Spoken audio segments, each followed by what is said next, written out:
Perkenalkan, nama saya Niputu Ratinovianti, NIM belakang 3344. Di sini saya akan memaparkan pengertian ideologi.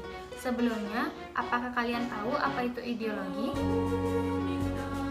Ideologi berasal dari kata idea dalam bahasa Inggris yang artinya pikiran atau gagasan, sedangkan logi atau logos dalam bahasa Yunani artinya ilmu atau pengetahuan.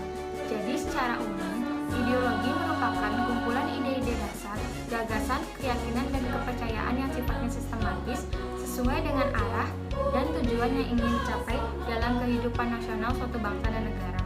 Ideologi dapat dibagi menjadi dua. Yang pertama, ideologi tertutup. Ideologi tertutup ialah suatu ideologi yang bersifat mutlak. Dengan kata lain, bahwa ideologi tertutup merupakan ajaran atau pandangan yang menentukan tujuan-tujuan dan norma-norma politik dan sosial. Yang kedua, ideologi terbuka. Ideologi terbuka merupakan suatu ideologi yang tidak dimutlakkan. Dapat diartikan juga bahwa nilai-nilai dan cita-citanya tidak dapat dipaksakan dari luar, melainkan digali dan diambil dari kekayaan rohani, moral, dan budaya masyarakat sendiri. Nama saya Nimadisa Distri Aditya Sari dengan nomor NIM 120113304. Sejarah ideologi. Lahirnya Pancasila tidak lepas dari peran BPU PKI. Di sidang pertama pada tanggal 29 Mei sampai 1 Juni 1945, BPU PKI menggelar rapat dengan tema Dasar Negara. Pada tanggal 1 Juni 1945, Ir Soekarno menyampaikan 5 konsep yang menurutnya cocok dijadikan sebagai dasar negara Indonesia. 5 konsepnya antara lain: yang pertama, kebangsaan Indonesia; yang kedua, internasionalisme atau kemanusiaan; yang ketiga, mufakat atau demokrasi; yang keempat, kesejahteraan sosial; dan yang terakhir adalah ketuhanan yang Maha Esa. Idenya disambut baik oleh para peserta rapat. BPU PKI pun membentuk panitia kecil untuk menindaklanjuti usulan dasar negara dari Soekarno. Om Swastiastu. Perkenalkan, nama saya Yoga Purnomo dengan NIM 12011343, jurusan manajemen. Baik, izin melanjutkan. Pengertian Pancasila sebagai ideologi. Pancasila sebagai ideologi berarti Pancasila merupakan landasan atau ide atau gagasan yang fundamental dalam proses penyelenggaraan tata pemerintahan suatu negara. Mengatur bagaimana suatu sistem itu dijalankan, visi atau arah dari kehidupan berbangsa dan bernegara di Indonesia ialah terwujudnya kehidupan yang menjunjung tinggi ketuhanan, nilai kemanusiaan, persatuan, kerakyatan, serta nilai keadilan. Visi atau arah dari kehidupan berbangsa dan bernegara di Indonesia ialah terwujudnya kehidupan yang menjunjung tinggi ketuhanan, nilai kemanusiaan, persatuan, kerakyatan, serta nilai keadilan seluruh warga negara Indonesia.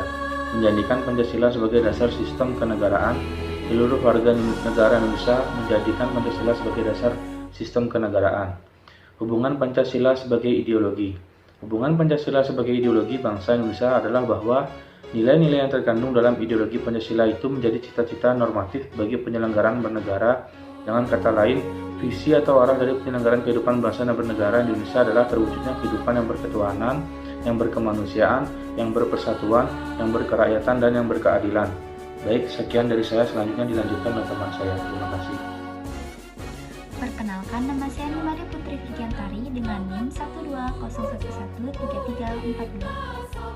Adapun cara untuk mengantisipasi ancaman terhadap keberlangsungan ideologi negara. Yang pertama, dengan cara pemberantasan gerakan separatis. Yang kedua, peningkatan rasa patriotisme. Yang ketiga, pembekalan mental spiritual. Yang keempat, penyuluhan kepada masyarakat tentang ideologi dan nilai Pancasila. Yang kelima, pentingnya masyarakat dalam menyeleksi konten yang mengacu pada perpecahan.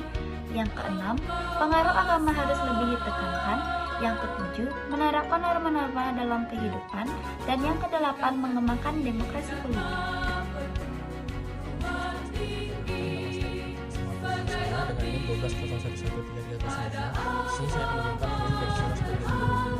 Satu, yaitu mempersatukan bangsa, memelihara dan mengukuhkan kesatuan-kesatuan itu.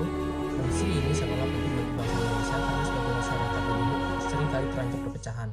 Yang kedua, yaitu ada membimbing dan mengerahkan bangsa menuju tujuannya. Pancasila sebagai gambaran cita-cita bangsa Indonesia sekaligus menjadi sumber motivasi dan tekad perjuangan mencapai cita-cita. Menggerakkan bangsa melaksanakan pembangunan nasional sebagai pengamalan Pancasila. Dan sekarang saya akan menjelaskan tentang nilai Pancasila sebagai ideologi itu. Satu, yaitu nilai dasar.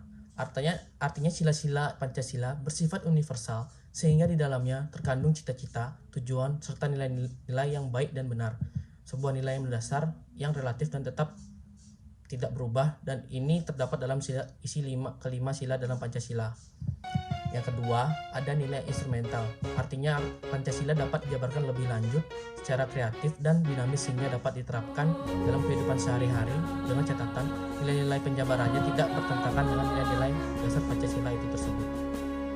Jadi kesimpulan yang bisa ditarik adalah sekalipun pengertian ideologi bervariasi, tetapi jika dicermati, sesungguhnya terkandung inti-inti kesamaan. Kesamaan-kesamaannya yakni ideologi adalah prinsip, dasar, arah, dan tujuan dalam kehidupan. Selain mengetahui pengertian ideologi, kita juga harus mengetahui fungsi ideologi. Ideologi berfungsi mendasari kehidupan masyarakat sehingga mampu menjadi landasan, pedoman, bekal, serta jalan bagi suatu kelompok masyarakat bangsa